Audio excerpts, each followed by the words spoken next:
Yildiz अपने कपड़ों को देखकर कहती है, काश मैं तुमको अपने साथ ले जा सकती, लेकिन अब मैं ज़्यादा खुश होंगी। फिर वो एक ड्रेस को देखकर खालिद की बात को याद करती है। खालिद उससे बोलता है कि तुम एरन के दोस्तों को कैसे घर से निकाल सकती हो। इस पर यिल्दिज़ कहती है, माय लव, आपने उसके फ्रेंड्स को देखा नहीं, वो लड़के बिल्कुल भी अच्छे नहीं थे और उन्होंने सारा घर इधर उधर कर दिया। वो लड़के बिल्कुल जानवरों जैसा बिहेव कर रहे थे। इस पर खालिद कहता है कि तुम ऐसा नहीं कर सकती, तुमने देखा नहीं मेरा बेटा कितना अपसेट था। इस पर यिल्दिज़ कहती है, माय लव, वो लोग उसके लिए अच्छे नहीं हैं, उनके साथ वो क्या करता, आप मुझे बताएं। इस पर खालिद कहता है, यिल्दिज़, पहले मुझसे भी यही बोला गया था कि तुम मेरे लिए अच्छी नहीं हो, लेकिन फिर यिल्दिज़ वापस से प्रेजेंट में आती है और खुद से कहती है अब बहुत हो चुका है इस घर में, और उस ड्रेस को नीचे रखती है और सामान पैक करने लग जाती है। उधर हक्कान अंदर आता है तो अलियान उससे पूछता है, हक्कान, तुमने कुछ अजीब होते हुए देखा है, किसी ने कोई बड़े अमाउंट के शेयर लिए हों? इस पर हक्कान बोलता है, नहीं तो, लेकिन क्या हुआ है?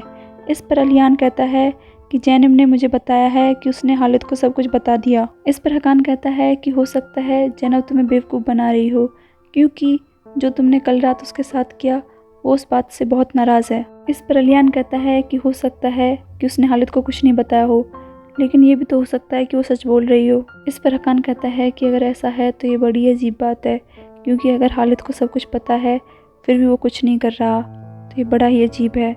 इस पर अलियान कहता है, हो सकता है कि खालिद ज़रूर कुछ ना कुछ बड़ा सोच रहा होगा। उधर नौकरानी आइज़ल कबर्ड में प्लेट्स रखती है और यिल्दिज़ सामान पैक करके वहाँ से जा रही होती है। उसे देखकर आइज़ल बोलती है कि मैडम, आपने मुझे बताया नहीं कि आप हॉलीडे पे जा रही है, वरना मैं ड्राइवर को रोक लेती। पर यिल्दिज़ बोलती है, नहीं नहीं, कोई बात नहीं, सब ठीक है, मैं टैक्सी से चली जाऊंगी। इस पर फिर एलिज़े उसका सामान उठाती है। एक सेकंड के लिए यिल्दिज़ घर को निहारती है और फिर वो आइज़ल के साथ बाहर जाती है और फिर वो मुड़कर कहती है कि तुम मेरे लिए दुआ करना। इस पर आइज़ल बोलती है कि मैडम, आप कैसी बात कर रही हो, ऐसे लग रहा है कि आप जैसे वापस नहीं आने वाली, लगता है कि आप कोई सपना देख रही हैं। इस पर यिल्दिज़ कहती है कि हाँ, तुमने सही कहा, मैं काफ़ी लंबे समय से सपने में थी, लेकिन अब मैं सपने से बाहर आ चुकी हूँ। गुड बाय बोलकर फिर वो बाहर चली जाती है। उधर अलियान के ऑफिस में पार्टी चल रही होती है। जैनब वहाँ पर आती है और अपनी दोस्त से कहती है कि मैं जल्दी पार्टी से चली जाऊँगी, मुझे उस अलियान की शक्ल नहीं देखनी। रिया कहकर फिर वो अपने दोस्तों के पास जाती है। तभी वहाँ पर मिस्टर दमदार भी आते हैं। उसे देखकर कुंवर उसका स्वागत करता है और कहता है, मिस्टर दमदार, आपका वेलकम है सर। इस पर दमदार सबको हैप्पी न्यू ईयर बोलता है। इस पर जैनब उसके पास जाती है और बोलती है, मिस्टर दमदार, मुझे नहीं पता था कि आप यहाँ आ रहे हो। इस पर कुंवर बताता है कि मैंने ही इन्हें इनवाइट किया है, क्योंकि इन्होंने काजू को ढूंढने में हमारी काफ़ी मदद की थी, इसलिए हमारा फ़र्ज़ बनता है कि हम इन्हें बुलाएं। इस पर फिर दमदार जैनब से बोलता है कि एक्चुअली मैं आपको हेलो कहना चाहता था और आपके लिए कुछ लाना चाहता था, और मैं लेके भी आया हूँ, और मैं आशा करता हूँ कि आपके स्टाइल का हो। फिर वो हाथ ऊपर करके अपने आदमी से गिफ्ट लाने के लिए बोलता है। इस पर कुंवर ताली बजाते हुए कहता है, वैसे जैनब, तुम्हें लगता नहीं है कि पार्टी में अब खूब मज़ा आने वाला है? इस पर इरम आमिर से बोलती है कि अरे यार, ये कैसा आदमी है और ये किस तरह की बातें कर रहा है, तुम देख रहे हो ना, ये कितना ओल्ड फैशन्ड है। इस पर आमिर कहता है, कुछ मत पूछो यार तुम, ये लोग ऐसे ही होते हैं, इन लोगों का स्टाइल होता है इस तरह से रौब मारना, ये कभी अपना एटीट्यूड झाड़ने से नहीं भूलते। तभी वहाँ पर अलियान की एंट्री होती है और दमदार जैनब से कहता है कि वैसे तो मैं इससे भी बड़ा क्रिसमस ट्री तुम्हारे लिए लाना चाहता था, लेकिन वो यहाँ पर फिट नहीं रहता। वैसे मुझे न्यू ईयर की पार्टी खास पसंद नहीं है, मेरे लिए तो फैमिली फेस्टिवल ही सब कुछ है कि अपनी फैमिली के साथ बैठकर खाना खाओ। तभी जैनब को अलियान दिखाई देता है तो वो कहती है, मिस्टर दमदार, आप अलियान से नहीं मिले होंगे, मैं आपकी मुलाकात मिस्टर अलियान से कराती हूँ। और फिर बोलती है, ये है मिस्टर अलियान और ये है मिस्टर दमदार। वो दोनों हाथ मिलाते हैं। अलियान उसे हेलो बोलता है। इस पर मिस्टर दमदार बोलते हैं, हेलो, आप मिसेस आलिया के हस्बैंड हैं ना? इस पर जैनब बोलती है, हाँ हाँ, बिल्कुल बिल्कुल सही कहा, ये अलियान उन्हीं के हस्बैंड हैं। वैसे मिस्टर अलियान, आपकी वाइफ कहाँ पर है? इस पर अलियान कहता है कि वो यहाँ पर नहीं है। इस पर जैनब कहती है, कितनी बुरी बात है मिस्टर अलियान ये। तभी कुंवर कहता है, ladies and gentleman, may I have your attention please. अब मैं इस साल की न्यू ईयर की लॉटरी निकालने जा रहा हूँ, तो लकी नंबर है 10 और 10 नंबर वालों को पूरे साल की जिम मेंबरशिप फ्री मिलने वाली है, मुबारक। सब तालियां बजाते हैं। फिर वो आगे बोलता है, और अगला लकी नंबर है 20, न्यूयॉर्क की फ्री टिकट मिस्टर लिहान की तरफ से। और सभी लोग फिर से तालियां बजाते हैं। फिर कुंवर बोलता है, अगर आपको लग रहा है कि गेम ख़त्म हो चुका है तो आप बिल्कुल गलत सोच रहे हैं, क्योंकि पिक्चर अभी बाकी है दोस्तों। जो अगला लकी नंबर होगा वो होगा 19 और 19 वालों को मिलेगा जैनब के साथ एक स्पेशल मील। इस पर जैनब उसके पास आती है और बोलती है, तुम क्या बकवास कर रहे हो? हाँ, ये कैसे हो सकता है और ये क्या है स्पेशल मील? इस पर कुंवर कहता है, देखो मैंने तुम्हारा स्पेशल मील खाया है, तुम बहुत टेस्टी खाना बनाती हो। इस पर जैनब बोलती है, अरे तुमने बिना मुझसे पूछे कैसे डिसाइड कर लिया, बताओ तुम मुझे कुंवर। इस पर कुंवर कहता है, देखो जैनब, दो मैनेजर गिफ्ट दे रहे हैं और तुम कंपनी की को मैनेजर हो। हाँ, हो नहीं हो? अगर तुम कंपनी की को चेयरमैन होकर गिफ्ट नहीं दोगी तो सब लोग क्या सोचेंगे, ये अच्छा नहीं लगेगा, इसलिए मैंने ये सोचा तुम्हारे लिए। इस पर जैनब कहती है, तुम्हें कुछ और नहीं मिला? इस पर कुंवर कहता है, तो मैं क्या बोलूँ कि जन्म के साथ वर्ल्ड टूर पे जाने का? तुम भी क्या बात करती हो? चलो दोस्तों, हम शुरू करते हैं। इस पर अमर उससे बोलता है कि मैं हूँ। इस पर बोलता है कि नहीं, अभी तुम्हारे पार्टिसिपेट करने की बारी नहीं है, अभी कोई स्पेशल पर्सन है, तो वो है मिस्टर दमदार। तो मिस्टर दमदार, क्या ये नंबर मैं आपकी तरफ से ऐड कर लूँ? इस पर दमदार बोलता है, ठीक है, मुझे कुछ बड़ा जीतना है। इस पर कुंवर बोलता है, जी हाँ, बिल्कुल ही कुछ बड़ा जीतने वाले हो, आप फिक्र मत करो। और फिर वो ये कहकर पर्ची उसमें डालता है, जो कि ऑलरेडी 19 नंबर की होती है। और कुछ देर बाद बैग में एक्टिंग करने के बाद जो नंबर कुंवर ने पकड़ा होता है वही निकाल के बोलता है, तो मिस्टर दमदार ने जीता है 19 नंबर, मतलब कि जैनब के साथ मील पर जाने का मौका। तो ये है मिस्टर दमदार की विजय। और इस पर लिहान चिढ़ रहा होता है और जैनब उसकी शक्ल देखती है। इस पर मिस्टर दमदार बेहद खुश होता है और जैनब से बोलता है कि मैं काफ़ी लकी हूँ, मैंने आपके साथ जाने का मौका जीत ही लिया। इस पर जैनब बोलती है, हाँ ये बात तो सही है। फिर दमदार बोलता है कि ये मेरे लिए बेहतर तोहफा था। तभी कुंवर तालियां बजाकर सबसे बोलता है, इससे पता चलता है कि ये साल बेहतर जाने वाला है। और सब लोग तालियां बजाते हैं और अलियान उसे घूर कर देखता है। दूसरी तरफ यिल्दिज़ गाड़ी में जा रही होती है, तो फिर वो खालिद को टेक्स्ट करती है, जिसमें वो लिखती है कि खालिद, मैं काफ़ी समय से सोच रही थी, मुझे सिर्फ एक ऐसा इंसान चाहिए था जो मुझे प्यार कर सके, लेकिन आप मुझे कभी प्यार नहीं कर पाए, इसलिए अब मैं एक ऐसे इंसान के पास जा रही हूँ जो सिर्फ मुझसे प्यार करता है, इसलिए आप मुझे माफ़ कर देना और वापस से कभी मुझे कॉल मत करना। यह कहकर वो फ़ोन रख देती है और बहुत खुश होती है। खालिद के फ़ोन पे मैसेज आता है, लेकिन वो बिना चेक करे ही उसे देखकर ऐसे ही रख देता है और अपनी मीटिंग में बिजी हो जाता है। उधर पार्टी में दमदार जन्म से मजाक करता और बोलता है कि वैसे आपके स्पेशल मील में क्या है, कोई शीप का इंटेस्टाइन तो नहीं है? इस पर सब लोग हंसते हैं। तभी अलिहान बोलता है, मिस जैनब आप मेरे कैबिन में आइए। इस पर जैनब बोलती है नहीं।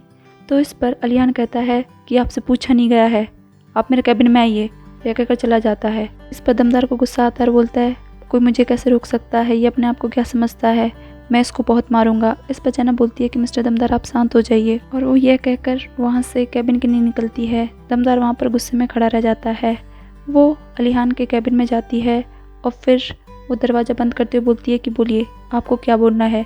इस पर अलिहान कहता है कि बाहर क्या बकवास चल रहा है, तुम किसी अजनबी को अपने घर पे बुलाकर खाना कैसे खिला सकती हो, बताओ। पर जैनब कहती है कि मैंने कुछ नहीं किया, ये सब कुंवर ने किया है। इस पर अलिहान बोलता है, तुम तो कुंवर को पसंद नहीं करती थी, ये सब क्या चल रहा है, तुम्हें क्या हो गया है। इस पर जैनब बोलती है कि तुम्हें क्या मतलब है मुझसे, हैं? मैंने बताया कि सब मैंने नहीं किया है। इस पर अलिहान बोलता है कि मुझे पता है, ये सब तुम मुझे जलाने के लिए कर रही हो, तुमने उस आदमी को देखा है, वो कितना बेहुदा है, हैं? इस पर जैनब बोलती है कि तुम्हें मुझसे क्या मतलब है, तुम्हें क्या मतलब है, मैं तुम्हें क्यों जलाऊंगी।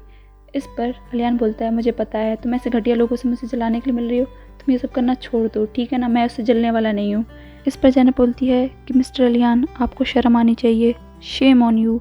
रिया कहकर वो उसके कैबिन से बाहर निकलती है। उसे दमदार दिखाई देता है। फिर वो उसके पास जाकर कहती है, मिस्टर दमदार अगर आज रात आप फ्री हैं तो क्या हम डिनर पर चल सकते हैं। इस पर दमदार बोलता है, जी हाँ बिल्कुल। इस पर फिर जैनब बोलती है, ठीक है फिर अच्छी बात है, मैं अपना बैग लेकर आती हूँ। इस पर दमदार खुश हो जाता है और अलियान वहाँ पर खड़ा देखकर उनकी बातें सुनकर जन भूल जाता है और फिर वो गुस्से में अपना दरवाज़ा पटक कर लगा लेता है। दूसरी तरफ एरम अपने दोस्तों के साथ गाना सुनता हुआ गाड़ी में जा रहा होता है। तभी वो पीछे सेल्फी ले रही लड़की को देखता होता है और निहार रहा होता है और तभी उसका दोस्त बोलता है कि आगे देखो। एक औरत गाड़ी के सामने आ जाती है और वो उसका एक्सीडेंट कर देता है। एक्सीडेंट होते ही उस औरत की तुरंत मौत हो जाती है। उसे देखकर उसके दोस्त उसकी बिना हेल्प किए एरम को अकेला छोड़कर उसकी गाड़ी से उतरकर वहाँ से फरार हो जाते हैं।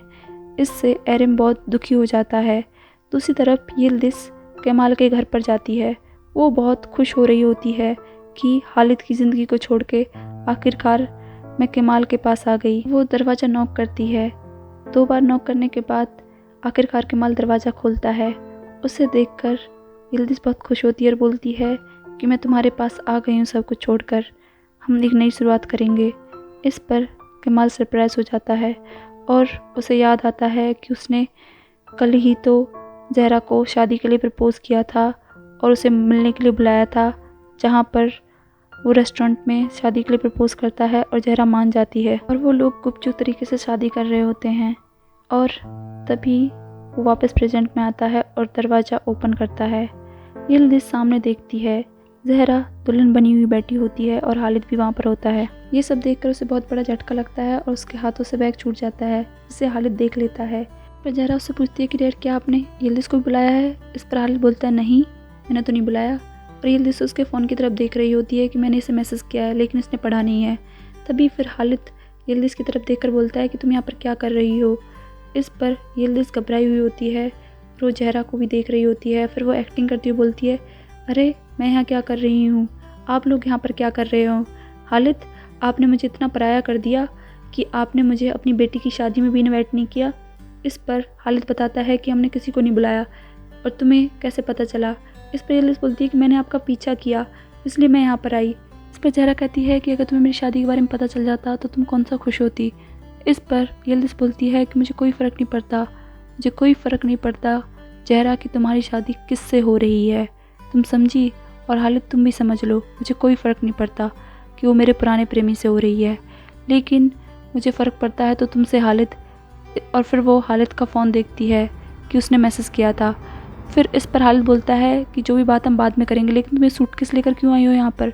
इस पर यिल्दिज़ बोलती है कि मैंने अपना सामान पैक कर लिया है और मैं जा रही हूँ यहाँ से। इस पर खालिद बोलता है कि जो भी बात है हम बाद में करेंगे, तुम ये क्या करे जा रही हो? इस पर यिल्दिज़ बोलती है कि नहीं नहीं, मैं यहाँ से जा रही हूँ, तुम अपनी खुशियाँ मनाओ अकेले ही। और फिर वो आगे आती है और फिर वो व्हाट्सएप का मैसेज डिलीट फॉर एवरीवन करके खालिद के फ़ोन से भी उसका मैसेज डिलीट हो जाता है। यिल्दिज़ वहाँ से जाने की एक्टिंग करती है। इस पर खालिद उसे रोकता है और बोलता है कि जो भी मसला है हम बाद में सॉल्व करेंगे, अभी तुम शादी अटेंड करो जब आई गई हो तो। और फिर केमाल भी जाकर अपनी जगह पर वापस से बैठ जाता है और रस्में शुरू होती है। और फिर कुछ देर बाद पादरी ज़हरा से पूछता है कि क्या तुम्हें केमाल अपना हस्बैंड कबूल है? इस पर ज़हरा बोलती है कबूल है और यिल्दिज़ चल रही होती है। और फिर केमाल की बारी होती है, लेकिन तभी केमाल का फ़ोन बजता है। वो खालिद को बोलता है कि एरम कॉल कर रहा है। इस पर खालिद बोलता है कि उसका फ़ोन उठाओ। वो फ़ोन उठाता है। उसी तरफ एरम होता है। वो फ़ोन पे बताता है कि मेरी गाड़ी से एक औरत का एक्सीडेंट हो गया और वो मर गई है, आप जल्दी से यहाँ पर आ जाइए। इस पर केमाल को शौक लगता है और बोलता है क्या? फिर वो बोलता है कि तुम वहीं रहो, हम लोग आ रहे हैं। इस पर खालिद बोलता है कि क्या हुआ? इस पर केमाल बताता है कि एरम की गाड़ी से किसी औरत का एक्सीडेंट हो गया और वो मर गई है और हमें वहाँ पे जाना होगा। इस पर खालिद बोलता है जल्दी चलो। और फिर वो सब लोग वहाँ पर जाते हैं शादी को छोड़ के। दूसरी तरफ जैनब दुमदार के साथ बैठकर उसके साथ डिनर पर जाती है। उधर फिर खालिद की दूसरी बेटी घर पर आती है और फिर वो घर पर आने के बाद ज़हरा को कॉल लगाती है। कॉल पर ज़हरा उसे बताती है कि एरम ने किसी का एक्सीडेंट कर दिया, वो औरत मर गई है। ये सुनकर उसे बहुत शौक लगता है और उसके बाद वो सीधा अलियान को मीन्स अपने अंकल को फ़ोन करती है और इसके बाद अलियान उसकी बात सुनकर शौक हो जाता है। और फिर वो फ़ोन काटने के बाद हकान से बोलता है कि कुंवर जो पार्टी में खड़ा हुआ है उसे चुपके से जाकर पार्टी से बाहर लेके आओ और उसे एरम के बारे में बताओ। उसके बाद हकान कुंवर के पास जाता है और उसे बताता है। दूसरी तरफ वो लोग एरम के पास पहुंचते हैं। वो बहुत रो रहा होता है। खालिद उसे गले लगाता है और उसे सांत्वना देता है और उसके बाद सब लोग बहुत दुखी होते हैं। उसके बाद वो गाड़ी लेकर सीधा उस जगह पर जाते हैं। दूसरी तरफ अलियान आलिया के पास जाता है। वो उसे एरम के बारे में सब कुछ बताता है, जिसे सुनकर वो सदमे में आ जाती है। और उधर खालिद उन लोगों के साथ उस जगह पर पहुंचता है, लेकिन उन्हें वहां पर किसी औरत की लाश वगैरह कुछ भी नहीं मिलता। जिस पर वो पूछता है कि क्या ये वही जगह है। इस पर एरम बोलता है हाँ। फिर वो बोलता है कि मैं पुलिस स्टेशन जाना होगा। उधर फिर अलियान कॉल करता रहता है, लेकिन फिर तभी वहाँ पर कुंवर आ जाता है और फिर वो लोग उसके साथ निकलते हैं। और उधर जहरा के साथ अकेला होते ही यिल्दिज़ जहरा से कहती है कि तुम कमाल से शादी करने का फैसला करके बहुत बड़ी गलती कर रही थी, भगवान ने तुम्हें बचा लिया। इस पर जहरा बोलती है कि तुम्हें शर्म आनी चाहिए, तुम कैसी बातें कर रही हो। दूसरी तरफ वो लोग पुलिस स्टेशन जाते हैं और मामले को सॉल्व करते हैं।